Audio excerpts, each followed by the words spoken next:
जय Hind students, welcome to study for civil services. कैसे हैं आप सभी लोग? उम्मीद करता हूं सभी बहुत ही बढ़िया होंगे। आज है 21 सितंबर 2024 और आज की करंट अफेयर्स को हम लोग कवर करने वाले हैं। आप में से जो भी स्टूडेंट यूपीपीसीएस, यूपीएससी, बीपीएससी या किसी भी स्टेट पीएससी की तैयारी कर रहे हैं तो लेक्चर को एंड तक जरूर देखिएगा। और यूपीपीसीएस में फाइनल सिलेक्शन चाहिए तो ज्ञान सर के पेड कोर्स को जरूर ज्वाइन कर लो, दिए गए नंबर पर कॉन्टैक्ट करके। यहां पर जीरो से लेकर सिलेक्शन तक की प्रॉपर तैयारी करवाई जाती है। इसके अलावा ओनली करंट अफेयर्स के नाम से और स्टडी फॉर सिविल सर्विसेज के नाम से हमारे टेलीग्राम के चैनल है जिनको आप ज्वाइन कर सकते हैं, और इंस्टाग्राम का हमारा पेज है जिनको आप फॉलो कर सकते हैं। यहां पर हम आपको गवर्नमेंट एग्जामिनेशन से रिलेटेड अपडेट्स प्रोवाइड कराते हैं। तो आइए हम लोग कौन से टॉपिक्स हैं आज की डेट में जो डिस्कस करने वाले हैं उस पर पहले बात कर लेते हैं। पिलग्रिम कॉरिडोर प्रोजेक्ट बिहार के अंदर देखने को मिल रहा है। जो श्रद्धालु जो होते हैं ना, जो तीर्थ यात्रा पे जो जाते हैं, तो उसका एक प्रोजेक्ट है बिहार के अंदर, टूरिज्म को बढ़ाने से रिलेटेड प्रोजेक्ट है। जो तीर्थ स्थल है उनके डेवलपमेंट से रिलेटेड ये प्रोजेक्ट है, तो इस पर हम लोग चर्चा करने वाले हैं। हैदराबाद को इंडिया में कैसे शामिल किया गया उससे रिलेटेड ये टॉपिक है। निजाम वाला टॉपिक आपको पता होगा। कोई मुझे बता सकता है कि हैदराबाद को किस ऑपरेशन, यानी कि हैदराबाद को जब शामिल किया गया इंडिया में तो उस समय कौन सा ऑपरेशन जो है वो लॉन्च किया गया था? नीचे कमेंट बॉक्स पर लिखकर बताओ कि कौन सा ऑपरेशन था वो। बहुत इंपॉर्टेंट क्वेश्चन, देखते हैं किसको पता है इसका आंसर। फिर रेप क्राइम्स के ऊपर डेथ पेनल्टी को लेकर बहस चल रही है। अरे डेथ पेनल्टी दे देनी चाहिए, बल्कि सबके सामने गला काट देना चाहिए रेपिस्ट का, तब जाकर दूसरों को समझ में आएगी कि भाई रेप करने का क्या हश्र होता है। इंडिया चाइना बॉर्डर की डिसएंगेजमेंट प्रोग्रेस हम लोग को देखने को मिल रही है। सैनिकों के पीछे हटने की हालिया खबर हम लोग को देखने को मिल रही है, तो इस पर हम लोग चर्चा करेंगे। इंडिया की रोड सेफ्टी चैलेंज, अरे बाप रे, अभी बीच में गुरुग्राम का आपने वीडियो देखा होगा। किस किस ने देखा है गुरुग्राम वाला वीडियो? वो एक बच्चा है 23 साल का, रॉन्ग साइड से एक गाड़ी आ रही थी, महिंद्रा की कोई सी गाड़ी थी, मेरे ख्याल से एक्सयूवी 300 थी शायद। तो वो आ रही थी रॉन्ग साइड से, और ये भाई साहब मतलब सही जा रहे थे, सुपर बाइक थी शायद इनके पास। और उसका वीडियो भी है यार, बड़ा डिस्टर्बिंग वीडियो है। और ऑन द स्पॉट उस लड़के की डेथ हो गई। मेरे ख्याल से अक्षत नाम था उस लड़के का, क्योंकि उसके फ्रेंड्स लोग चिल्ला रहे थे कि अक्षत अक्षत, आंख खोल। On spot death. सोचो आप, थोड़ा सा तेल बचाने के लिए लोग ट्रैफिक नियमों का उल्लंघन कर देते हैं। रॉन्ग साइड जाने की क्या जरूरत थी बेवकूफ को? हद है यार। अब देखो, छोटी सी गलती और स्पीडिंग, भाई स्पीड में भी दोनों तरफ से गलती है। एक तरफ की गलती जो है वो कहना सही नहीं है, बट हाँ, मेन गलती तो उस व्यक्ति की है जो ट्रैफिक नियमों को सही तरीके से पालन नहीं कर रहा है। भाई एक्सप्रेस वे जो है उसमें इंसान तेजी तो गाड़ी चलाएगा यार। काफी सारे ऐसे एक्सप्रेस वे हैं जिनकी स्पीड लिमिट ही 80-100 रहती है, राइट? तो उनने टर्निंग ली गाड़ी की, और टर्निंग ली तो वो सामने से तेजी में आ रहा था, वो बंदा भी तेज आ रहा था, उसको भी पता नहीं काहे की जल्दबाजी थी। मानते नहीं है लोग, छोटी छोटी चीजों के कारण जो है वो लोग, किसी की जान चली जाती है, आपकी छोटी सी गलती के कारण जान चली जाती है। और देखिए अब तुरंत बेल भी मिल गई उसको। इस चीज को लेकर इंटरनेट पे आक्रोश हो गया है कि ये बेल कैसे मिल गई। मर्डर का केस लगना चाहिए, बिल्कुल सही है, गलत नहीं है। लोग जो बोल रहे हैं वो गलत नहीं बोल रहे, बिल्कुल सही बात है कि आप जो है वो इतने लापरवाह हो कि आप जो हो रॉन्ग साइड पे गाड़ी जो है वो चला रहे हो, और थोड़ा सा कट बचाने के लिए। मेरे को भी काफी सारे दोस्त बोलते हैं जब मैं ड्राइव करता हूँ कि अरे बस यहीं से ले लो यार, थोड़ा सा तो कट है। अरे बॉस, तुम्हारे थोड़े से कट के चक्कर में अगर कोई व्यक्ति तेजी में आ रहा है, भले ही वो पिया हुआ क्यों ना आ रहा हो, और वो मेरी गाड़ी से ठुक गया, तो गलती उसमें उसकी नहीं मानी जाएगी, गलती मेरी मानी जाएगी। तो आज की रेट में आपको अपने आप को बचाना है भैया, दूसरा तो दूर की बात है। अपने आप को सही रखना है, बस दैट्स इट। चलो स्टार्ट करते हैं हमारे टॉपिक को। जीएस पेपर 1 का एक पहला टॉपिक हमारा है Pilgrim corridor projects in Bihar. Bihar में तीर्थ कॉरिडोर की परियोजना है। तो यूनियन बजट 2024-2025 के अंदर अनाउंस किया गया था कि हम जो है वो ये विष्णुपद मंदिर जो गया के अंदर है, और महाबोधि मंदिर जो बोध गया के अंदर है बिहार में, उसको हम डेवलप करेंगे, टूरिज्म बढ़ाएंगे और वर्ल्ड क्लास स्ट्रक्चर जो है वो तैयार करेंगे, राइट? तो ये चीज, जैसे कि काशी विश्वनाथ टेम्पल कॉरिडोर बनाया गया सक्सेसफुली, बहुत बढ़िया है, कभी जाओ मजा आ जाएगा देखकर। बट एक ही प्रॉब्लम लगती है मुझे यहाँ पर काशी विश्वनाथ की बात करें तो ट्रैफिक ट्रैफिक वहां पर काफी ज्यादा है। दोनों ही मंदिर जो है उनकी कल्चरल और रिलीजियस इंपॉर्टेंस है, सांस्कृतिक और धार्मिक महत्व इसका हम लोग को देखने को मिलता है। यहाँ पर पिलग्रिम्स जो है वो उनको अट्रैक्ट, तीर्थ यात्री जो है पूरे दुनिया भर में से, और टूरिस्ट जो है पूरे दुनिया भर में से, वो यहाँ पर अट्रैक्ट होते हैं, आते हैं यहाँ पर। अब सुनो बहुत ध्यान से, इससे रिलेटेड क्वेश्चन बनेगा विष्णुपद मंदिर, विष्णुपद मंदिर जो है वो कहां पर लोकेटेड है, आपको सिर्फ ध्यान में रखना है कि फाल्गु नदी है गया बिहार में, उसी के तट पर ये हम लोग को देखने को मिलता है। भगवान विष्णु जी, अब विष्णु पद है तो ऑब्वियसली बात है भगवान विष्णु जी का ये मंदिर हम लोग को देखने को मिलता है, राइट। और ये एक हम लोग को कथा देखने को मिलती है, पौराणिक कथा है, और गयासुर नाम के राक्षस की, तो उसी को समर्पित ये विष्णु जी को समर्पित ये मंदिर हम लोग को देखने को मिलता है। और वो उस समय ये जो मोक्ष जो है उसको मोक्ष प्रदान करने की शक्ति जो है वो दी गई थी, right. Who was granted the power to offer moksha, कि ऐसा राक्षस था गयासुर कि जो मोक्ष दे सकता है, सोचो आप। और उसने अपनी पावर का मिसयूज किया तो भगवान विष्णु जो है उन्होंने वध कर दिया गयासुर का, राइट। और इस पर्टिकुलर टेंपल के अंदर अपने फुटप्रिंट जो है वो छोड़ दिए। तो ये फैक्ट आप ध्यान में रखिएगा।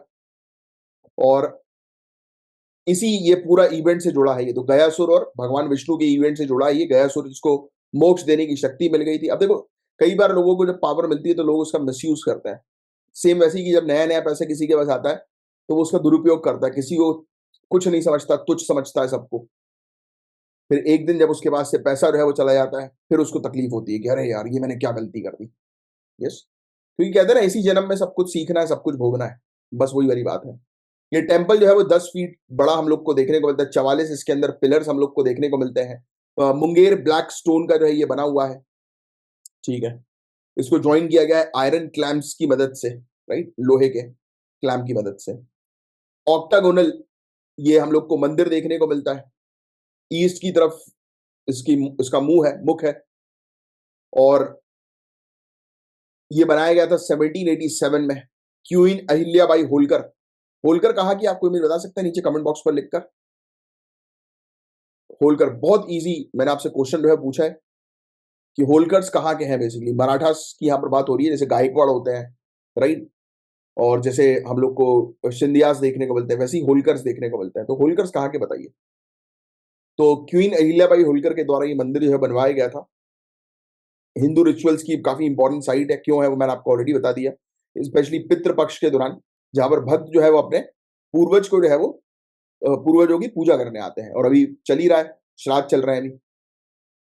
नेक्स्ट, ये मंदिर जो है वो मैनेज किया गया है गयावाल ब्राह्मण्स के द्वारा, जो एक ग्रुप है पंडितों का, राइट, जिन जो कि बहुत स्टार्टिंग से ही इस मंदिर की सेवा कर रहे हैं।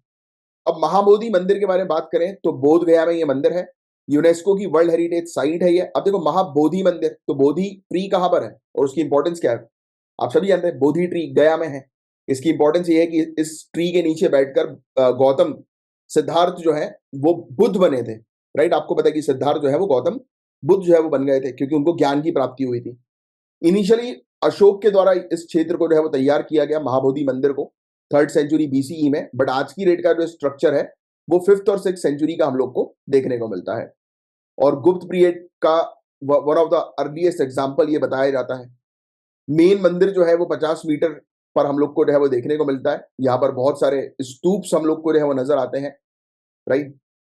यहाँ पर डायमंड थ्रोन भी एक हम लोग को, वज्रासन भी हम लोग को देखने को मिलता है, जो कि स्पॉट था बेसिकली भगवान बुद्ध के मेडिटेशन का।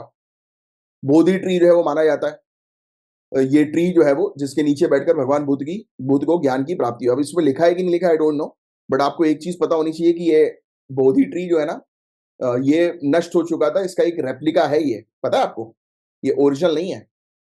और इसकी इसकी एक रूट्स जो है वो श्रीलंका में भी ले जाई गई है, राइट। श्रीलंका में भी एक बोधि ट्री हम लोग को देखने को मिलता है, जो कि इसी से ही जो है वो निकाल कर ले जाया गया था, तैयार किया गया वहां पर। बोधि ट्री जो है माना जाता है कि ये भगवान बुद्ध जो है उनको ज्ञान की प्राप्ति हुई है इस पेड़ के नीचे बैठकर।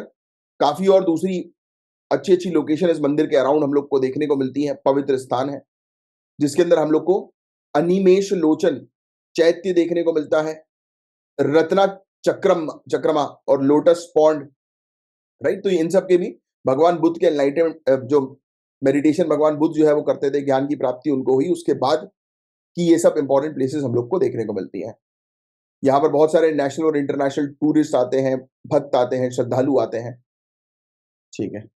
अब इस प्रोजेक्ट के बारे में बात करें, पिलग्रिम कॉरिडोर प्रोजेक्ट। तो पिलग्रिम कॉरिडोर प्रोजेक्ट जो है इसका मेन ऑब्जेक्टिव यही है कि जितनी भी रिलीजियस प्लेसेस हैं उनको और डेवलप करना, बेटर बनाना, टूरिस्ट को अट्रैक्ट करना।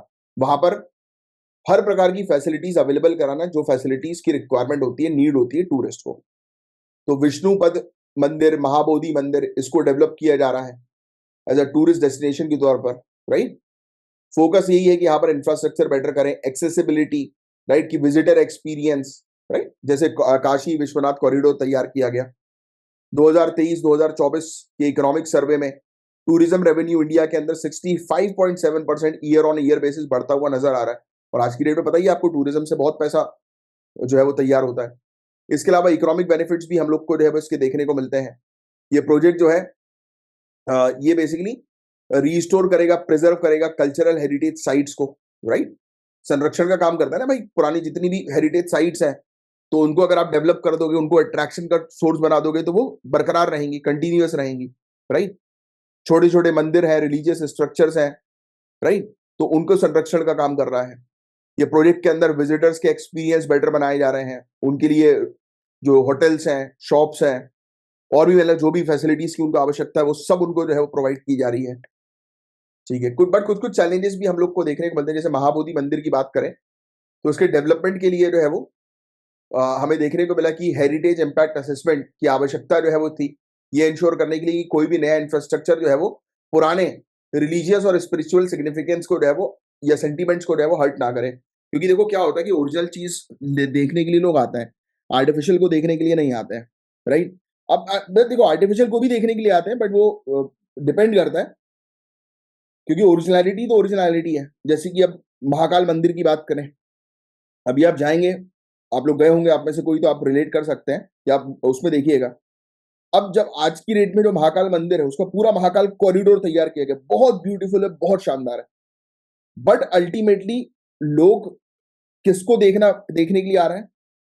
महादेव को, उनकी मूर्ति को, जो उनका मंदिर है, जो सालों से, सदियों से पुराना मंदिर खड़ा हुआ है, लोग उसके लिए आ रहे हैं। अगर उस मंदिर को आप चेंज करोगे तो लोगों को दिक्कत आएगी। हाँ, उसके आसपास के एरिया को डेवलप कर दो बस आप, बस ये चीज है। तो ये एक बड़ा चैलेंज कई बार हम लोग को देखने को मिलता है, ठीक है। अब ये सब मंदिर जो है, इनका बहुत ही एक गहरा इतिहास है, स्पिरिचुअल वैल्यूज है, आध्यात्मिक महत्व हम लोग को देखने को मिलता है, राइट। इसलिए प्रॉपर तरीके से, कि मतलब ये चीज को ध्यान में रखना जरूरी है कि किसी भी तरीके से उनके सेंटीमेंट हर्ट ना हो, रिलीजियस सेंटीमेंट्स, किसी प्रकार के डेवलपमेंट के थ्रू। बस यही चीज थी जिसके बारे में एक आपको आइडिया होना चाहिए, जानकारी होनी चाहिए, दैट्स इट। अब बात हो रही है हैदराबाद के भारत से जुड़ने की, यानी कि इंडिपेंडेंट इंडिया से जुड़ने की। एक था ब्रिटिश इंडिया, फिर 1947 में इंडिपेंडेंट इंडिया हो गया। तो बात है 1948 की, उस समय हैदराबाद का भारत में एकीकरण, स्वतंत्रोत्तर युग यानी कि पोस्ट इंडिपेंडेंट युग में भारत की क्षेत्रीय अखंडता के सुदृढ़ीकरण में एक महत्वपूर्ण मोड़ था।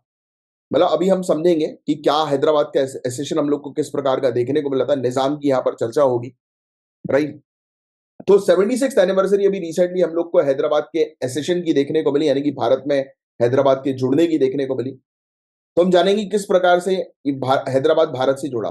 तो हैदराबाद जो था वो एक प्रिंसली स्टेट था, जो आज की डेट में तेलंगाना, आंध्र प्रदेश, कर्नाटक और महाराष्ट्र के कुछ हिस्से जो है उससे बना हुआ था। और यहाँ पर मेजोरिटी पॉपुलेशन, 87% पॉपुलेशन जो थी वो हिंदू थी, और जिनको मुस्लिम रूलर जो थे, निजाम, जो जिनको सपोर्ट किया गया था मुस्लिम इलीट्स के द्वारा। इलीट्स मतलब कि जो अभिजात वर्ग जो होता है, एरिस्टोक्रेट्स जो लोग होते हैं, पैसे वाले जो होते हैं, वो इनको सपोर्ट करते थे। तो हैदराबाद के जो निजाम थे, वो बेसिकली इस स्टेट को इंडिपेंडेंट रखना चाहते थे। मतलब कि कुल मिलाकर जब ब्रिटिश इंडिया था, तो उस समय ब्रिटिशर्स ने वो प्रिंसली स्टेट्स को एक वो दिया था ऑप्शन, या तो इंडिया से जुड़ जाओ, या पाकिस्तान से जुड़ जाओ, या इंडिपेंडेंट रहो। तो हैदराबाद के निजाम ने बोला कि हमें इंडिपेंडेंट रहना है, हमें इंडिया से जुड़ना नहीं है। फिर जून 1947 में निजाम ने एक फरमान, एक ऑर्डर जो है वो जारी किया, जिसमें डिक्लेयर किया कि हैदराबाद का इंटेंशन ये है कि वो स्वतंत्र रहेगा, इंडिपेंडेंट रहेगा, ना वो इंडिया से जुड़ेगा, ना वो पाकिस्तान से जुड़ेगा। इंडिया जो थी, उसको चिंता थी हैदराबाद की स्ट्रेटेजिक लोकेशन के बीच में है ना भैया, भाई इस समय एक कंट्री जो है वो स्टैब्लिश हो जाएगी, एक अलग देश स्टैब्लिश होगा इंडिया के बीचों बीच, इंडिया के तीनों साइड से जो है वो घिरा हुआ। तो दिक्कत है ना बॉस, ये हमारी इंटरनल सिक्योरिटी के लिए दिक्कत है। तो हमने मना कर दिया, हमने बोला कि नहीं, हैदराबाद को ये करने नहीं देंगे। फिर एक स्टैंड स्टिल एग्रीमेंट जो है वो साइन होता है, जिसमें थोड़ा सा टाइम मांगा गया नेगोशिएशंस के लिए, बट हैदराबाद जो है वो अगेन बार बार जो है वो इंडियन करेंसी को बैन कर देता, अपनी मिलिट्री फोर्स को स्ट्रेंथन करने लगा। तो इस चीज को देखा हमारे किसने, पटेल साहब ने। तो पटेल साहब ने इस चीज को देखा, तो उनका हुआ दिमाग खराब होने वाला कि अब इसकी बाजा बजानी पड़ेगी, तभी इसको समझ में आएगी, बातचीत से ये मान नहीं रहा है। हैदराबाद ने बहुत प्रयास किया इंडिपेंडेंट रहने का, उसको पाकिस्तान ने तक फाइनेंशियल सपोर्ट दिए थे, वेपन्स दिए थे इंडिया के अगेंस्ट। निजाम ने जो है वो बताया था कि कुछ ऐसे तस्करियों को जो है वो हायर किया था कि जो तस्करी करते हैं जो लोग, जो विमान चला चलाकर हैदराबाद में वेपन्स भेज रहे थे। रजाकर से एक मिलिशिया था, राइट, जिसको पर्टिकुलरली काम दिया जो है वो गया था कि हिंदूज और प्रो इंडिया मुस्लिम जो है उनको सप्रेस करना, राइट। तो ये काम था कि हैदराबाद के अंदर जो भी लोग ये बोल रहे हैं कि भाई उनको इंडिया से जुड़ना है तो उनको सप्रेस करो। मीनवाइल हैदराबाद स्टेट कांग्रेस जो थी और कम्युनिस्ट मूवमेंट जो थी, उन्होंने ये बोला कि हैदराबाद जो है वो इंडिया के साथ इंटीग्रेट हो जाए। और वहां पर हैदराबाद के अंदर ही हम लोग को देखने को मिला एक प्रकार से सिविल वॉर की स्थिति जो है वो शुरू हो गई। अब मैंने आपको स्टार्टिंग में एक क्वेश्चन पूछा था, उसका आंसर है ऑपरेशन पोलो। तो हैदराबाद बहुत हरकतें ये कर रहा था, तो उस समय पटेल साहब ने बोला कि एक काम करो यार, छोड़ो हटाओ अलग, हम अपनी फोर्स तैयार करते हैं और घुस जाते हैं। ऑपरेशन पोलो लॉन्च होता है 13 सितंबर 1948 को, जिसमें पुलिस एक्शन था ये। हमने अपनी फोर्स को एक्टिवेट किया और बोला कि जाओ बंदूक लेके पहुंच जाओ और उड़ा लिया हो। जितने भी लोग बोल रहे हैं ना कि हैदराबाद को इंडिपेंडेंट रखना, इंडिपेंडेंट, सबको टपली मार के आओ। 17 सितंबर 1948 निजाम ने जो है वो सरेंडर कर दिया। देखते सही थी कि अरे बाप रे, ये तो अब लड़ाई पे उतर आए हैं। हैदराबाद हैदराबाद यानी कि निजाम को उम्मीद नहीं थी कि इंडिया जो है वो एकदम से इतना स्ट्रिक्ट एक्शन लेगा, बट पटेल साहब को आया गुस्सा। पटेल साहब ने बोला कि ये ज्यादा कर रहा है हरकत, ये फालतू में पाकिस्तान का सपोर्ट, पाकिस्तान से वेपन्स मंगवा के, पैसे मंगवा के ये थोड़ा शाणा बन रहा है। अभी रुको इसकी शाणपत्ती खत्म करते हैं। तीनों साइड से घेर लिया हैदराबाद को, बोले अब बेटा आ जा। उसने वहां से हाथ ऊपर कर लिए, सरेंडर। 13 सितंबर को ऑपरेशन पोलो शुरू हुआ, 17 सितंबर तक हाथ ऊपर कि नहीं लड़ना हमें। तो ये हुआ था। अब इसका महत्व हम लोग को देखने को था, भाई इंडिया की यूनिटी के लिए बहुत ज्यादा इंपॉर्टेंट था ये हैदराबाद। सेक्युलरिज्म के पॉइंट ऑफ व्यू से काफी ज्यादा इंपॉर्टेंट था। हम लोग को क्राइसिस जो है वो रोकने थे यार, क्योंकि ऑलरेडी इंडिया पाकिस्तान के पार्टीशन के बाद बहुत क्राइसिस ऑलरेडी झेल चुका था इंडिया। और फिर हमने फोर्स का उपयोग जो है वो किया था कि भाई अगर हमारी यूनिटी पे जो है वो कोई भी अगर वो नजर डालेगा तो उसका हश्र यही होगा। ये चीज हमने दिखा दी थी। फिर डिप्लोमेटिक सक्सेस भी यहाँ पर हम लोग को जो है वो देखने को मिली। सरदार पटेल का एक बहुत इंपॉर्टेंट रोल था, क्योंकि यही मेन इसमें इन्होंने इंपॉर्टेंट रोल जो है वो प्ले किया था। इन्होंने ही बोला था कि नहीं भाई, उस समय ये इंडिया के होम मिनिस्टर थे पटेल साहब। तो इन्होंने बोला कि भाई हमने तो पहले तो उन्होंने नेगोशिएट करने की बहुत कोशिश करी निजाम से। फिर इन्होंने बोला कि ये साला ऐसे मानेगा नहीं, अब इसको पड़ेंगे जूते तब इसको समझ में आएगी। होता है ना भाई, कई बार आप लोगों से विनती करते रहते हो कि अरे भाई मत कर यार, मत कर यार, प्लीज यार, बट उसके समझ में नहीं आ रही, वो आपको टोचन कर ही रहा है। फिर जिस दिन आपका दिमाग खराब होता है, आप देते हो उसमें एक तमाचा खींच के, बोलता मना किया ना करने को, उस दिन उसको समझ में आ जाती है कि नहीं बॉस। और ये पता है सिविल सर्विसेज का एक रूल ही कहता है, ये ब्यूरोक्रेसी का रूल कहता है, आप 6 दिन लोगों से प्यार से बात करो, 7वें दिन जो है वो उनको चमकाओ। क्योंकि अति में प्यार करना किसी के लिए नुकसानदायक हो जाता है। इवन आप अपने लव्ड वंस को देख लो, आप अगर किसी से ज्यादा प्यार करते हो और आपने जिक्र कर दिया ना कि आप उनसे बहुत प्यार करते हो, तो वो आपको ग्रांटेड लेने लगते हैं। तो हमेशा प्यार और गुस्से का मिक्स रखो अपने अंदर, स्ट्रिक्टनेस और लवली भी बनो कि भाई ठीक है, आप अच्छे हो, अच्छे से बातचीत कर रहे हो, प्यार से बातचीत कर रहे हो, है ना, वैसा भी बिहेवियर रखो, कामनेस वाला। और फिर एक स्ट्रॉन्ग बिहेवियर भी रखो कि नहीं ये चीज गलत है तो भाई रिफ्यूजल, कि नहीं ये गलत तो मतलब गलत, और इस चीज के लिए मैं हाथ भी उठाने के लिए रेडी हूं। बात वही होती है कि सामने बंदूक रखो और नमस्ते करो, ये पॉलिसी है। तो पटेल साहब ने ऑपरेशन पोलो को जो है वो लीड किया था। और तेलंगाना के बारे में बात करें तो पॉलिटिकल पार्टी जो है उनके अलग अलग इंटरप्रिटेशन थे 17 सितंबर को लेकर। जैसे तेलंगाना लिबरेशन डे भी बोलते थे, तेलंगाना इंटीग्रेशन डे भी कहा जाता था। स्टेट गवर्नमेंट का स्टांस जो है वो यही था, प्रजा पालन दिनोत्सवम, यानी कि पीपल गवर्नेंस डे के तौर पर इसको मनाया जाता है। ये सब चीजें, बस ये फैक्ट्स है जो आपको थोड़ा सा ध्यान में रखना है।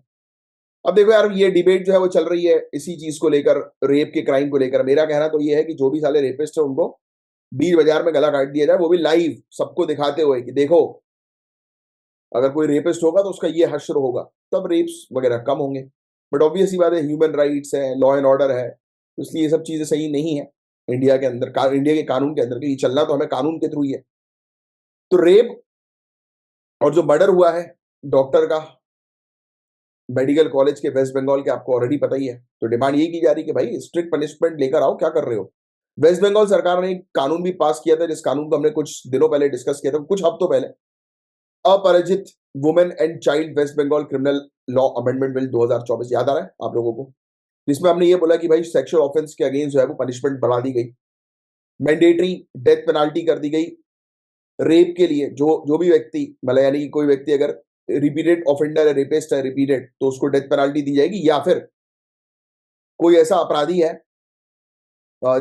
जिसमें विक्टिम जो है वो वेजिटेटिव स्टेट में चली गई है, मतलब कि कोमा में चली गई है परमानेंटली, या उनकी डेथ हो गई है, तो भी ऐसे अपराधियों को जो है वो मौत की सजा सुनाई जाएगी।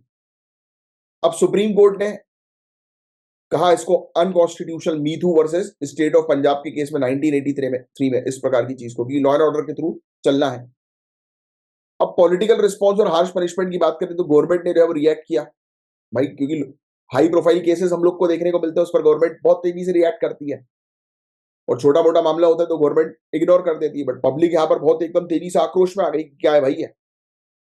तो इसलिए गवर्नमेंट को जो है वो अब स्ट्रिक्ट कानून जो है वो लाने की आवश्यकता पड़ गई, इंक्लूडिंग डेथ पेनाल्टी।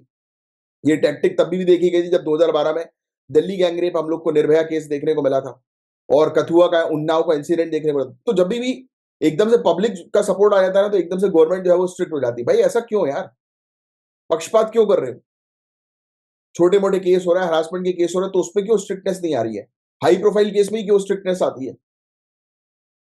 ये गलत है ना यार, ये तो बिल्कुल भी सही नहीं है। इन्वेस्टिगेशन बहुत बेहतर होती है जब कोई हाई प्रोफाइल केस है। इसलिए मैं हमेशा बोलता हूं आप लोग को कि इंडिया में सरवाइव करना है तो इंडिया में पावरफुल बनना बहुत जरूरी है। इसलिए मन लगा के तैयारी करो, जिस दिन आपके हाथ में पावर आएगी ना, तो आपका और आपका परिवार तो सिक्योर रहेगा, आप और आपका परिवार।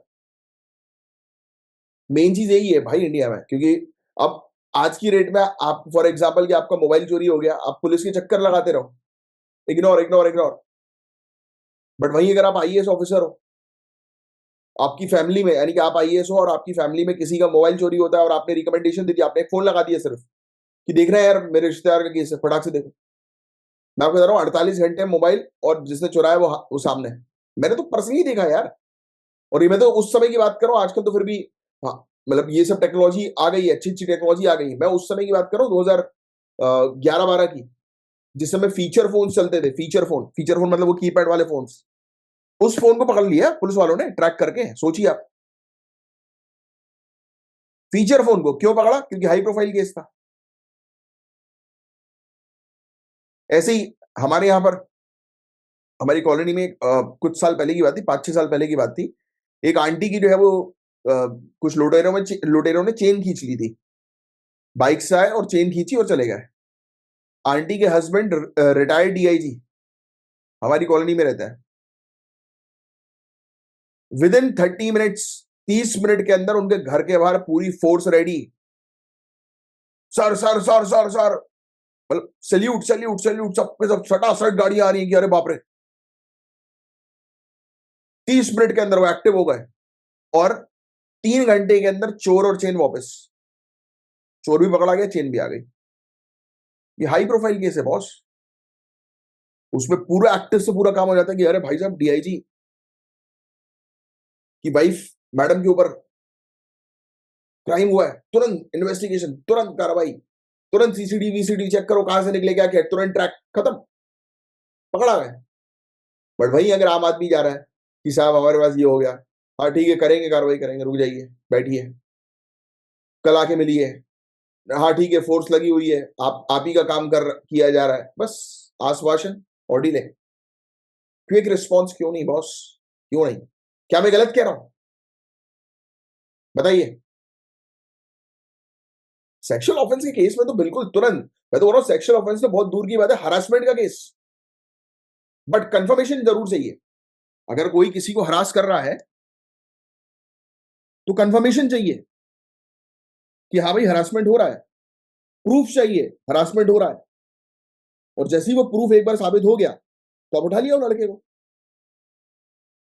फिर पूछताछ करो कि भाई क्यों किया, ऐसा क्यों किया, फिर अगर एविडेंस आपके पास है तो उसके खिलाफ कार्रवाई करो, जिससे कि हमारे यहाँ पर जो महिला है, बच्चियां हैं, वो सेफली तो रह सके। ये टीनेजर्स में थोड़ा सा ज्यादा मैंने जो है वो देखा हुआ है, टीनेजर्स में पहली चीज ज्यादा, और दूसरा कुछ फ्रस्ट्रेटेड मतलब साइकोपैथिक लोग जो होते हैं ना, उसमें देखने को मिलता है। टीनेजर्स में इसलिए ज्यादा क्योंकि उस समय नया नया अट्रैक्शन होता है। भाई अगर लड़की ने रिजेक्ट कर दिया तो ठीक है भाई, कोई बात नहीं, लोग उसको ईगो पे ले लेते हैं कि इसने मुझे मना कैसे कर दिया, राइट। फिर एसिड अटैक, टॉर्चर करना, और बच्चियां बता नहीं पाती हैं क्योंकि ऑब्वियस ही बात है कि वो बताएंगी तो उनके घर वाले उनको बाहर निकलना बंद कर देंगे, रेस्ट्रिक्शंस। तो ये इशू है, तो अंडरस्टैंडिंग होना बहुत ज्यादा जरूरी है, क्योंकि ये बहुत अपने आप में बहुत बड़ा टॉपिक है और बहुत इंपॉर्टेंट टॉपिक है, जो आप लोग को फ्यूचर ऑफिसर्स को समझना जरूरी है।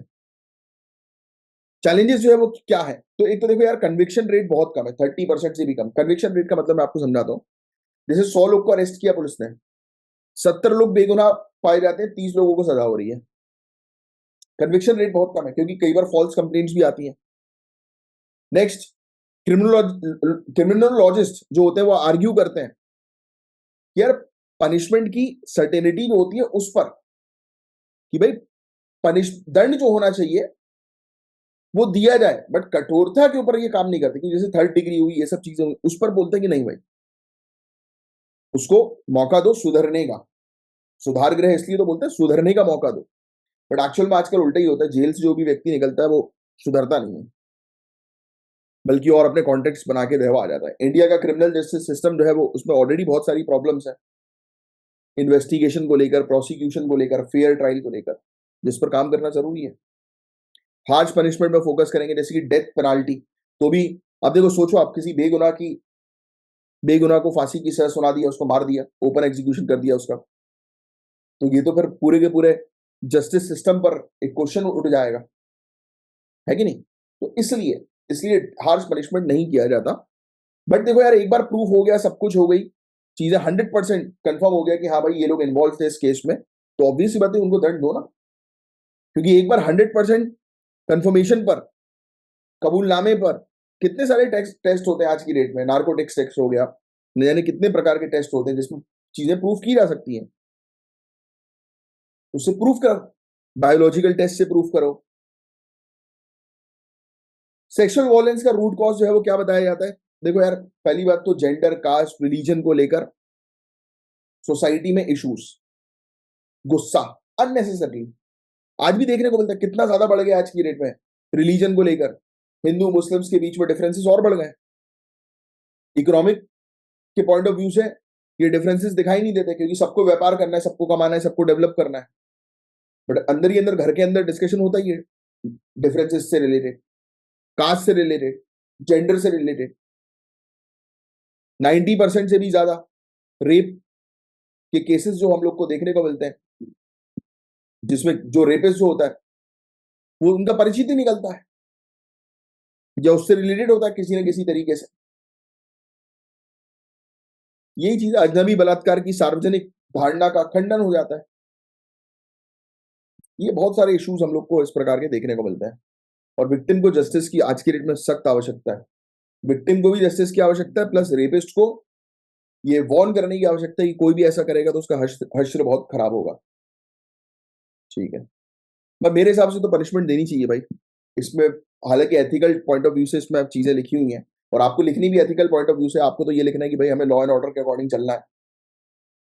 कानून जो है वो जनता के लिए बनाए जाते हैं, और जनता के ही द्वारा चुने गए रिप्रेजेंटेटिव इस कानून को बनाते हैं, तो जनता का फैसला होगा, वही मान्य होगा। और आप लोग तो तैयारी कर रहे हैं एग्जीक्यूटिव्स की, तो आप लोग को ना कानून बनाने के पॉइंट ऑफ व्यू से चीजों को देखना है, सिविल सर्विसेज के अंदर आपको सिर्फ एक ही पॉइंट ऑफ व्यू से चीजों को देखना है कि अगर कानून है तो उसका पालन किया जाए। और आपका विचार पर्सनल क्या कहता है वो चीज इस केस में मत लिखना मेंस के आंसर में, तो वो ज्यादा बेटर रहेगा आप लोगों के लिए, क्योंकि अगर आप वो चीज लिखोगे तो आप लॉ एंड ऑर्डर को क्रॉस कर रहे हो, और यही चीज देखी जाती है मेंस के आंसर में कि जहां आपने लॉ एंड ऑर्डर को क्रॉस किया वहां फिर आपको मार्क्स नहीं मिल पाएंगे बॉस, याद रखना मेरी बात। तो ये था एक टॉपिक जिसके बारे में एक अच्छी जानकारी, अच्छा आइडिया आपको होना चाहिए। अभी हम लोग को देखने को मिल रहा है इंडिया और चाइना की बॉर्डर पर हमारे जो फोर्सेज है वो पीछे हट रही हैं, उनकी भी फोर्सेज पीछे हट रही हैं, यानी कि दोनों की फोर्सेज पीछे हट रही हैं। लाइन ऑफ एक्चुअल कंट्रोल जिसको LAC हम लोग बोलते हैं, 75% तक हम लोग को डिसएंगेजमेंट वहां पर देखने को मिली है। बहुत समय से ये एंगेजमेंट इनके बीच में जो है वो चल रहा है। स्टैंड ऑफ जिसको हम लोग बोलते हैं, आपस में एक दूसरे की आर्मी एक दूसरे के सामने खड़ी हो जाती है। मेरा भी फ्रेंड है, जम्मू कश्मीर कश्मीर राइफल में मेजर है, तो बताता रहता है वो कि काफी सारे इस प्रकार के इश्यूज देखने को मिलते हैं। पैंगोंग सो लेक में उसकी पोस्टिंग हुई थी उस समय, बताता रहता है। उसकी वाइफ जो है वो SDM है, तो चर्चा होती रहती है, बीच में मिलते रहते हैं तो डिस्कशन चलता रहता है। तो बताते हैं कि जो चीज हम न्यूज में पढ़ते हैं उससे सिचुएशन और भी काफी हार्श होती है और भी खतरनाक होती है वहां पर। दोस्ती भी होती है, कई बार एंजॉय भी करते हैं लोग मिलकर, चाइनीज सोल्जर इंडियन सोल्जर मिलकर पार्टी वगैरह भी करते हैं, बताते रहते हैं ना। बट कई बार बहस भी हो जाती है, गुस्से में भी आ जाते हैं। अब हालांकि आज भी काफी सारे इश्यूज जो है वो अनरिजॉल्व है, वही सब चीजों को लेकर, टेरिटरी को लेकर, क्षेत्र को लेकर। भाई चाइना की एक्सपेंशनिस्ट पॉलिसी है, चाइना हमारे क्षेत्र पर कब्जा करने की कोशिश करता है। इवन आपको पता होना चाहिए, चाइना हमारे नॉर्थ ईस्टर्न क्षेत्र को पूरा बोलता है कि वो चाइना का है। सोचिए आप, तो टेरिटरी को लेकर, क्षेत्र को लेकर लड़ाई है। हालांकि आपको बस ये ध्यान में रखना है कि गलवान वैली, पैंगोंग सो लेक, गोगरा हॉट स्प्रिंग, तो ये सब जो एरियाज थे जहां पर लगातार स्टैंड ऑफ हम लोग को देखने को मिलते थे, तो वो पीछे हट गई है वहां से फोर्सेस। बट कोई भी प्रोग्रेस हम लोग को दैमचौक और देपसांग वाले क्षेत्र पे नहीं देखने को मिला है। ठीक है, दोनों ही कंट्रीज के हाई ऑफिशियल्स एक दूसरे के साथ जो है वो बातचीत करते थे, मिलते थे। काफी सारी समिट्स के दौरान हम लोग को जो है वो देखने को मिला कि फोकस इसी चीज पे किया गया कि स्टैंड ऑफ ना हो, जो गर्मा गर्मी जो बन गई है तो वो थोड़ी सी जो है वो रिलैक्स हो चीजें। ठीक है, अब आपको बताइए LAC 3488 की हम लोग को जो है वो देखने को मिलती है। अप्रोक्सीमेटली 50,000 से 60,000 सोल्जर जो हैं दोनों ही कंट्रीज के, वो यहाँ पर तैनात रहते हैं। चाइना भी वहां पर इंफ्रास्ट्रक्चर क्रिएट कर रही है, जैसे ब्रिज हुआ और काफी सारी चीजें हम भी कर रहे हैं लगातार। ठीक है, बस यही चीज थी और कुछ नहीं है। अब ये सियाचिन ग्लेशियर पर हम लोग को ये देपसांग प्लेन्स जो है वो देखने को मिलता है, जो कि काफी इंपॉर्टेंट एक जोन है स्ट्रेटेजिक पॉइंट ऑफ व्यू से। और यहाँ पर चाइना और पाकिस्तान का लगातार अटैक जो है वो देखने को मिलता रहता है कंटिन्यूअसली। डैमचौक की भी हम बात करें तो ये भी एक सर्विलांस कैपेबिलिटी जो है प्रोवाइड कराता है चाइनीज एक्टिविटीज के ऊपर स्काई चीन रीजन में, तो ये क्षेत्र भी काफी ज्यादा इंपॉर्टेंट है। पैंगोंग लेक के बारे में पहले भी हम कई बार जो है वो डिस्कस कर चुके हैं। गलवान रिवर बेसिन एक हम लोग को जो है वो देखने को मिलती है, यहाँ पर हैवी मिलिट्री प्रेजेंस हम लोग को जो है वो देखने को मिल रहा है चाइना का। चाइना लगातार यहाँ पर इस क्षेत्र पे जो है वो अपना कंट्रोल जमाने की कोशिश करती रहती है। गोगरा पोस्ट, दौलत बेग ओल्डी, ये भी बहुत इंपॉर्टेंट एरियाज हैं, यहाँ पर भी टेंशन लगातार जो है वो बनी रहती हैं। ठीक है, वही है इंफ्रास्ट्रक्चर, इंडिया ने रिसेंटली डेवलपमेंट जो है वो किया था, तो उस पर देखती रहती है चाइना। क्योंकि चाइना पहले डेवलपमेंट करती है, चाइना ब्रिज बनाएगी तो हम भी तो बनाएंगे ना भाई। चाइना ब्रिज इसलिए बना रही है कि उसकी फोर्सेस जल्दी से यहाँ पर आ सके, तो हम भी तो बनाएंगे ना। हम भी उस क्षेत्र को जो है बेटर करेंगे, जिससे कि हमारी फोर्सेस को आसानी से कभी भी कोई टेंशन वाली स्थिति होती है तो तुरंत हम खड़े कर सके अपनी फोर्सेस को। वूल वॉरियर डिप्लोमेसी अपने आप में बहुत इंपॉर्टेंट टॉपिक है ये। मुझे कमेंट बॉक्स पर लिखकर बताओ, ये टॉपिक मैं पहले पढ़ा चुका हूं आप लोग को। वुल्फ वॉरियर डिप्लोमेसी क्या है? वुल्फ वॉरियर डिप्लोमेसी, ये हालांकि शायद मैंने अलग से भी टॉपिक जो है अपलोड किया था, तो आप चाहो तो सर्च कर सकते हो हमारी चैनल पे, ओनली करंट अफेयर्स पे। ठीक है, बस दैट्स इट, यही पूरा ओवरऑल टॉपिक था गाइस, जिसके बारे में आपको अच्छी जानकारी होनी चाहिए। अब नेक्स्ट जो टॉपिक है बॉस, रोड सेफ्टी से रिलेटेड है। आपको पता है एक रिपोर्ट है NCRB की, नेशनल क्राइम रिकॉर्ड ब्यूरो की। ये रिपोर्ट कहती है कि हर 3 मिनट में, in every 3 minutes 1 person die because of road accident. हर 3 मिनट में एक आदमी की मृत्यु होती है बिकॉज ऑफ रोड एक्सीडेंट। तो इसी से रिलेटेड टॉपिक है जिस पर हम लोग अभी चर्चा करने वाले हैं। तो IIT दिल्ली ट्रिप सेंटर ने एक रिपोर्ट तैयार करी है, India status report on road safety 2024, जिसमें इन्होंने बोला है कि हम लोग जो है वो रोड एक्सीडेंट जो हो रहे हैं, जिसमें मौतें हो रही हैं, एक इंसान जो है वो डिसेबल्ड हो जा रहा है या बहुत बुरी कंडीशन हो जा रही है, तो उसमें हम प्रोग्रेस ज्यादा कर नहीं पा रहे हैं। हमारी प्रोग्रेस बहुत धीमी गति से चल रही है। इतने सारे सेक्टर्स में एडवांसमेंट हो चुका है, बट फिर भी हम लोग को देखने को मिल रहा है कि पब्लिक हेल्थ कंसर्न जो है वो यही हो गया, road traffic injuries. United nation decade of action for road safety का मेन ऑब्जेक्टिव यही है कि ट्रैफिक की डेथ को जो है वो आधा कर देना 2030 तक। लिख लो भैया, ये पॉइंट इंपॉर्टेंट है। ठीक है, अब रिपोर्ट ने इवेल्युएट किया 6 राज्यों के अंदर रोड की सेफ्टी को। हरियाणा, अरे अभी हरियाणा केस तो अभी का है भाई, रिसेंटली। जम्मू कश्मीर, लद्दाख, पंजाब, राजस्थान, उत्तराखंड, उत्तर प्रदेश, एफआईआर का उपयोग करते हुए, ऑडिटिंग का उपयोग करते हुए रोड ट्रैफिक इंजरीज जो है वो 13th leading cause of death रही है 2021 में, और 12th हेल्थ लॉस का कारण बनी है इंडिया के अंदर 12वें नंबर पर। और इसको डिसेबिलिटी एडजस्टेड लाइफ ईयर्स के साथ जो है वो मेजर किया गया है। ये पता है आपको, ये डिसेबिलिटी एडजस्टेड लाइफ ईयर्स क्या होता है? कि एक व्यक्ति जो है वो कितने सालों तक डिसेबल्ड है, राइट? तो उसको बोलते हैं कि काम नहीं कर पा रहे, बेड पे आ गए हैं कंप्लीटली, राइट? कुछ नहीं कर पा रहे, काफी जो चीज पहले हो पाती थी वो अब नहीं हो पा रही। इन राज्यों के अंदर रोड ट्रैफिक इंजरीज जो है वो top 10 cause of health loss जो है वो रही है। Per capita road traffic death rate जो है उसने, वहां पर वो अलग अलग डिस्पैरिटीज देखने होती है। 1 लाख लोगों में से 21 या 22 लोग मर जाते हैं तमिलनाडु के अंदर। सेम तेलंगाना के अंदर 19-20 लोग मरते हैं। छत्तीसगढ़ के अंदर 17-18 लोग मरते हैं। तो तमिलनाडु, तेलंगाना, छत्तीसगढ़ में डेथ का रेट जो है वो बहुत ज्यादा है। वेस्ट बंगाल, बिहार के अंदर लोएस्ट रेट है, हर 1 लाख में 5.9% की मृत्यु होती है। अब ये कई बार ये सब आंकड़े ऊपर नीचे रहते हैं बॉस, क्योंकि रीजन ये है सबसे बड़ा कि कई बार एफआईआर वगैरह जो है वो नहीं होती, बहुत सारी चीज होती हैं। कई बार हिट एंड रन का केस जो है वो हो जाता है, राइट? कई बार लोग खुद एफआईआर जो है वो नहीं लिखवाते हैं, पता ही नहीं होता, बहुत सारी चीजें होती हैं। 6 राज्य, उत्तर प्रदेश, महाराष्ट्र, मध्य प्रदेश, कर्नाटक, राजस्थान, तमिलनाडु, 50% रोड ट्रैफिक फैटालिटीज यहीं पर ही हम लोग को देखने को मिलती हैं इन राज्यों के अंदर। क्यों होती है ये? अब देखो यार, पैदल लोग चल रहे हैं, साइकिल चला रहे हैं, टू व्हीलर्स राइडर्स हम लोग को देखने को मिलते हैं, ये कॉमन विक्टिम होते हैं रोड एक्सीडेंट्स के। अब इसमें ट्रक जो है वो उसकी टक्कर जो है वो सबसे ज्यादा हम लोग को देखने को मिलती है। अब देखो यार, कई बार ट्रक वालों की भी गलती नहीं होती, कई बार सामने वाला व्यक्ति ही जो है अनाप शनाप गाड़ी चला रहा है। ट्रक वाला क्या करेगा यार, वो उसके ऊपर ऑलरेडी इतना लोड है, वो सही भी चल रहा है, तो लोग ट्रक वालों को दोषी दे देते हैं, देखो ट्रक वाले ने कुचल दिया। ट्रक के सामने अचानक से तुम ब्रेक मार दो आके, तो ट्रक भी तो अचानक से ब्रेक नहीं लगा सकता भैया, उसके पीछे तो इतना बड़ा लोड पड़ा हुआ है। हेलमेट का उपयोग लोग करते ही नहीं, पुलिस वालों को देख रहे हैं तो हेलमेट पहन रहा है, अरे भाई गलत है यार। आप हेलमेट पहनो अपनी जान बचाने के लिए। देखता हूं ना मैं लोगों को, बेवकूफ है एक नंबर के लोग। कभी नहीं करना चाहिए। जब मैंने 220 ली थी, जब इनिशियल ईयर पे, जब मतलब मुझे गिफ्ट मिली थी, पापा ने गिफ्ट करी थी पल्सर 220, मेरी पहली बाइक थी, तो वो मैं चलाया था, तो मुझे स्ट्रिक्टली घर से वो थे कि अगर हमने तुम्हें देखा बिना हेलमेट पहने हुए तो वापस ले लेंगे गाड़ी। स्ट्रिक्ट रूल्स थे कि चाहे पुलिस वाला हो या ना हो, हेलमेट पहनो। और हेलमेट में इंसान कितना कूल दिखता है यार, बाइक के साथ helmet proper. But I don't know why लोग पहनते नहीं है।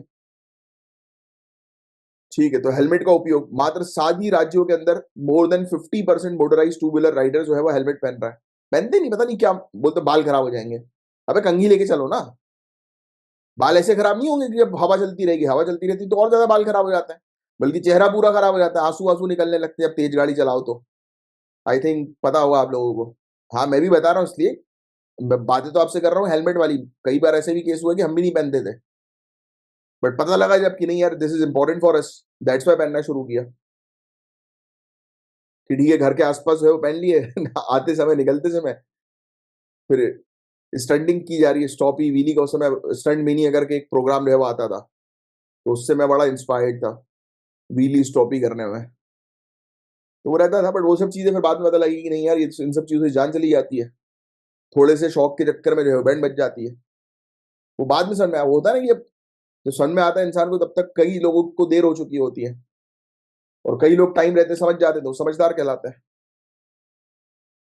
और देखो, रूरल एरियाज में तो बहुत ही कम है भाई, गांव क्षेत्रों में पता नहीं क्यों लोग हेलमेट नहीं लगाते यार, मुझे तो ये समझ में नहीं आता। फिर सिर्फ 8 ही राज्यों के अंदर 50% से भी ज्यादा नेशनल हाईवे नेटवर्क का जो हम लोग को देखने को मिलता है, तो वहीं पर ही ऑडिटिंग होती है। बेसिक सेफ्टी मेजर्स जैसे कि रोड की मार्किंग, साइनेज, ये सब भी पर्याप्त जो है बनी है काफी सारे राज्यों के अंदर। ट्रॉमा केयर फैसिलिटीज की कमी हम लोग को देखने को होती है, इमरजेंसी जिसको हम लोग बोलते हैं हॉस्पिटल के अंदर। ठीक है, इंडिया पूरे दुनिया भर में कहां पर स्टैंड करता है, तो रिपोर्ट ने ये चीज बताई है कि रोड सेफ्टी के गवर्नेंस के मामले में 1990 की बात करें तो इंडिया जो है वो वहां पर 40% ज्यादा मृत्यु जो है वो होती थी रोड एक्सीडेंट्स के कारण लोगों की, compare to individual develop countries के अंदर 2021 में ये फिगर जो है वो बढ़कर 600% चला गया। सोचिए आप। अरे वो तो यार जैसे अब उस समय 1990s की आप बात करो, कम लोगों के पास गाड़ियां होती थी, राइट? उस समय इतना ज्यादा वो नहीं था। आज की डेट में देखो हर सेकंड दूसरे पर्सन के पास गाड़ी है, लोन की फैसिलिटी हो गई ना, अब तो फाइनेंस कराओ भैया, बढ़िया ईएमआई पे गाड़ी ले लो, मस्त। और आजकल तो बहुत ही मतलब लोगों को सेंस नहीं है गाड़ी चलाने का। मतलब मैं देखता हूँ ना, मतलब मैं खुद ड्राइव करता हूँ तो मैं देखता हूँ एकदम से कहीं से भी कोई भी आ जा रहा है, सीट बेल्ट नहीं पहनते लोग। ऐसा नहीं करना चाहिए, वो सीट बेल्ट लगाओ, प्रॉपर तरीके से गाड़ी चलाओ। छोटे से डिस्टेंस के लिए अब लोग बोलते हैं कि यार थोड़ा सा अपन रॉन्ग साइड लेके यहाँ से काट लेंगे, कभी नहीं करना चाहिए। अभी देखो गुरुग्राम के अंदर कितनी बड़ी घटना घटी है रॉन्ग साइड के चक्कर में। नेशनल हाईवे मात्र 2.1% टोटल रोड लेंथ का है, बट 45 डेथ पर 100 किलोमीटर पर देखने को मिलती है। क्यों? Over speeding. चलाओ आप गाड़ी, कोई कोई दिक्कत नहीं है, तेज चलाओ, बट रोड देख के तेज चलाओ ना। आप रोड बिना रोड देखे तेज चला, मैं भी चलाता हूँ गाड़ी, मैंने भी गाड़ी जो है वो 200 से ऊपर की स्पीड में चलाई है, बट रोड देख के। हाँ, अब मैं ये चीज जो आपको बता रहा हूँ ये कोई गर्व वाली बात नहीं है, इट्स ऑल अबाउट रोड। आप एक्सप्रेस वे में चल रहे हो तो एक्सप्रेस वे में तो आपने कई बार देखा होगा 150 किलोमीटर की उनकी स्पीड लिमिट कई बार रहती है। काफी सारे एक्सप्रेस में, जैसे आप दिल्ली यमुना एक्सप्रेस वे की जो है बात करोगे तो वहां पे भी 160 तक जो है वो लेके गया था। बट हाँ, ये चीज अच्छी है कि वहां पर बीच बीच में मीटर्स हैं, राइट? ट्रैकिंग्स बनी हुई है, आप वहां पे चलाओ, अब अगर आपको गाड़ी तेज चलाने का शौक है तो। बट ये चीज ध्यान में रखो कि हाँ भाई, कि जितने आपके कंट्रोल में, आपके हाथ में गाड़ी कंट्रोल। और देखो पहली चीज, गाड़ी पे डिपेंड करता है कि आप कौन सी गाड़ी कितनी स्पीड पे जो है वो चला रहे हो, राइट? अब आप, मैं किसी गाड़ी को बुरा नहीं बोल रहा, किसी के पास हो तो बुरा मत मानना। सेंट्रो, ऑल्टो, इन सेगमेंट्स की गाड़ी जब आप चलाओगे तो 100 120 के ऊपर उनका स्टीयरिंग ही हिलने लगता है। मैं इसलिए बता रहा हूँ because I have personally experienced. तो जब वो आपके कंट्रोल से बाहर जाएगी गाड़ी तो आप उसको कैसे कंट्रोल करोगे? ब्रेकिंग ही नहीं कर पाओगे। और मैंने भी ऐसा नहीं है कि बिल्कुल एकदम कंटिन्यूअसली चला रहा हूँ 200 की स्पीड में, एक बार बस गाड़ी को जो है वो मैं देख रहा था कि यार इसकी टॉप स्पीड में जाएगी कि नहीं जाएगी। तो 200 के बाद तो मेरी भी खुद हालत खराब, मैंने खुद ब्रेक डाउन कर ली। बस वो टच करके वापस आने वाली कहानी थी बस, और कुछ नहीं थी। बस एक ही बार किया था मैंने, उसके बाद कभी कुछ नहीं किया। मैंने कहा भाई, क्योंकि उस समय भी वो चीज अंदर से वो धक धक हो रही थी कि भाई कल को एकदम से कोई सामने आ जाए, कोई गाय ही सामने आ जाए तो क्या कर लोगे आप, क्योंकि इंडिया है भाई। एनीवेज, सुप्रीम कोर्ट ने जो है स्टैब्लिश किया एक पैनल। कभी किसी को नहीं करना चाहिए, मैं आपको फिर से अगेन दोबारा से एडवाइस कर रहा हूं, कभी ओवर स्पीडिंग नहीं करो। 80 100 की स्पीड बहुत होती है हाईवे में, वो भी रोड देखकर। रोड अच्छा है तो आप चलाओ, वरना कोई जरूरत नहीं। बाइक में तो बिल्कुल करना ही नहीं चाहिए। लोग, सबसे मैंने देखा यार, लोग तो 200 की स्पीड में बाइक को भगा रहे हैं यार, बाप रे, क्या ही बोलो।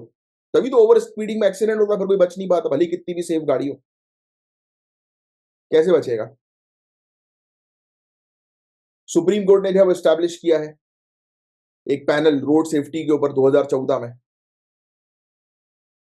पहली बात, हाँ, अरे देखो, यहां पे कहा गया है कि अल्कोहल की सेल्स को हाईवेज पर बैन कर दो। हाईवे पे जाओगे ना, अंग्रेजी बड़े बड़े अक्षर में साइड में लिखा हुआ है, अंग्रेजी शराब की दुकान, अंग्रेजी एवं देसी शराब की दुकान। अरे हाईवे से लगी हुई है भैया। 2014 में बैन करने की बात करी थी, रिकमेंडेशन, बट नहीं एक्सेप्ट हुआ। क्यों? क्योंकि कमाई वहीं से हो रही है, स्टेट की। दूसरा पॉइंट, हाईवे में जो ढाबे होते हैं ना, मेन हाईवे पे ढाबे, चलते हुए हाईवे पे ढाबे, दे सर्व लिकर्स, सबसे पहले तो उनको बंद करवाओ। आई हैव पर्सनली विजिटेड यार, मैं खुद बैठा हूं, देखा है मैंने, लड़ाइयां होते हुए देखी है ऐसे ढाबों के अंदर, मारपीट होती है, और बेधड़क बिना किसी डर के शराब चल रही है। कोई, पुलिस को भी पता है, कोई दिक्कत नहीं है उनको। क्यों? पैसा आ रहा है। इवन मैंने तो ये तक देखा था, एक ढाबे में हम लोग थे, नाम नहीं लूंगा मैं किसी का, डिफेम मुझे नहीं करना है, बस ये बताया तो, भोपाल इंदौर हाईवे,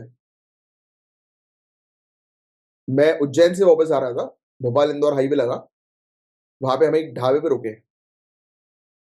वो ढाबे वाले ने खुद ये चीज मेंशन करी कि बियर लोगे क्या?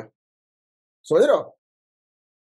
मतलब दे हैव स्टॉक ऑल्सो, कि ढाबे के अंदर, और बोला कि अनलिमिटेड है हमारे पास, जितनी बोलोगे उतनी मिल जाएगी। सोचिए आप यार, ये तो स्थिति है। क्योंकि वहां पर जितने भी लोग आ रहे हैं सब ये दरुआ आ रहे हैं। मैंने कहा नहीं भैया, आगे चलते हैं हम, तो वहां से आगे निकल गए।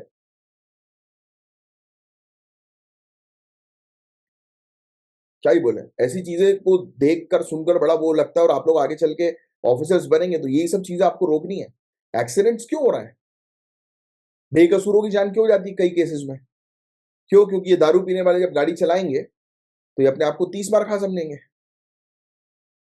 ऐसे ही फ्रेंड के साथ जब मैं उज्जैन से वापस आ रहा था, तो क्रेटा में थे कुछ दोस्त लोग, मस्त लग ही रहा था कि अल्कोहलिक है। वो हमारी गाड़ी के बगल में आकर हमसे रेस करने की कोशिश कर रहे थे।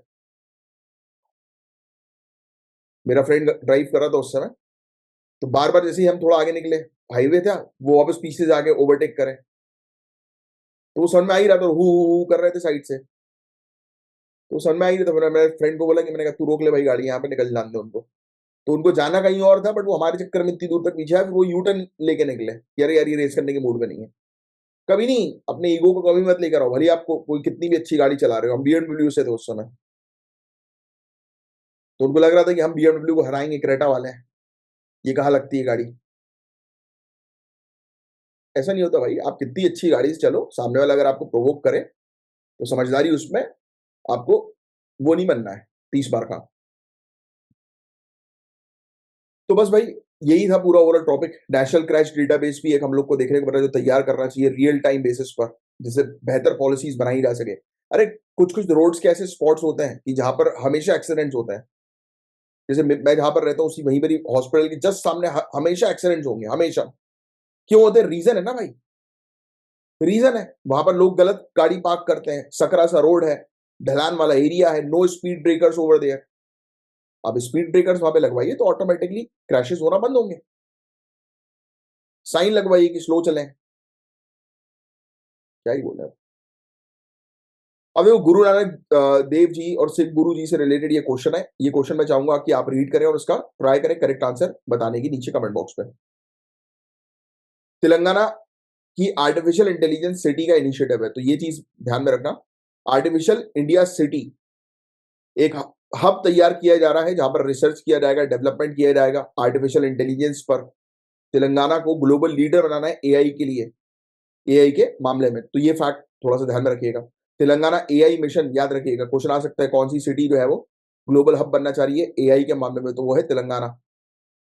नेस्कॉम के साथ यहाँ पर कोलैबोरेट जो है वो किया गया है, और एआई टेक्नोलॉजी का मिसयूज ना हो उस पर भी काम किया जाएगा, फ्रेमवर्क तैयार किया जाएगा। एआई सिटी की स्किल डेवलपमेंट प्रोग्राम का मेन ऑब्जेक्टिव यही है कि 2.5 लाख स्टूडेंट जो है और प्रोफेशनल जो है उनको बेनिफिट मिले इस प्रोग्राम से।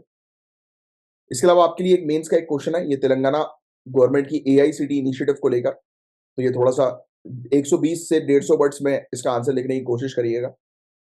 बस आज के लिए इतना ही गाइस, अब हम मिलेंगे मंडे को, तब तक के लिए bye, take care, have a great day ahead, जय हिंद।